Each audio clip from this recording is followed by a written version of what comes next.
चार धामों में से एक धाम है जगन्नाथपुरी, जो उड़ीसा में स्थित है, जहाँ पर विराजित हैं भगवान जगन्नाथ बलभद्र और सुभद्रा के साथ।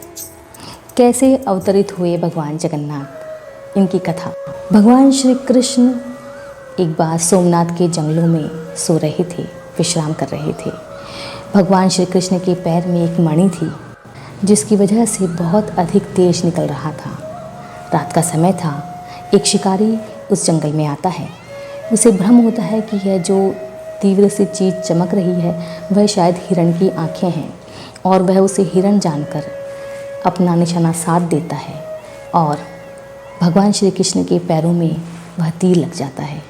बहेलिया बहुत दुखी होता है कि उसने भगवान श्री कृष्ण के पैरों को चोट पहुंचाई, लेकिन भगवान श्री कृष्ण बताते हैं कि जब भी कोई व्यक्ति मानव के रूप में जन्म लेता है तो उसे अपने गोलोक धाम, वैकुंठ धाम जाने के लिए इस शरीर को त्यागना ही होता है। तो यह तो मेरा प्रारब्ध ही था कि मैं इसी तरह से अपना शरीर त्यागूंगा, तो तुम दुखी ना हो। और ऐसा कहकर भगवान श्री कृष्ण अपना शरीर त्याग देते हैं। यह बात पांडवों तक पहुंचती है। पांडव उनका अंतिम संस्कार करने पहुंचते हैं और उनका अंतिम संस्कार कर देते हैं। अंतिम संस्कार के बाद देखते हैं कि भगवान श्री कृष्ण का संपूर्ण शरीर तो जल चुका है, लेकिन उनका हृदय अभी भी धड़क रहा है। उस हृदय का कुछ भी नहीं बिगड़ा है, उसमें से बहुत अधिक तेज निकल रहा है।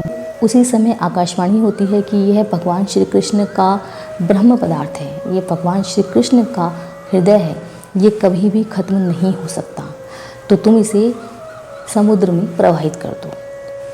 तो वह उस ब्रह्म पदार्थ को पांडव लोग सोमनाथ के समुद्र में प्रवाहित कर देते हैं। सोमनाथ के समुद्र से होता हुआ वह जगन्नाथपुरी के समुद्र तक पहुंचता है और एक लकड़ी का जो लट्टा होता है नीम का, उसमें जाकर के विराजित हो जाता है।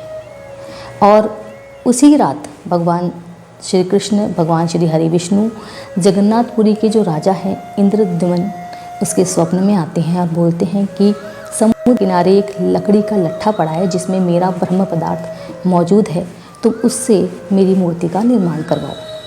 तो भगवान श्री कृष्ण की ये बात सुनकर इंद्रद्युम्न समुद्र के किनारे पहुंचते हैं। उन्हें वह लकड़ी का लट्ठा मिल जाता है और उससे वह भगवान कृष्ण की मूर्ति बनाने के लिए, भगवान जगन्नाथ की मूर्ति बनाने के लिए विश्वकर्मा से निवेदन करते हैं।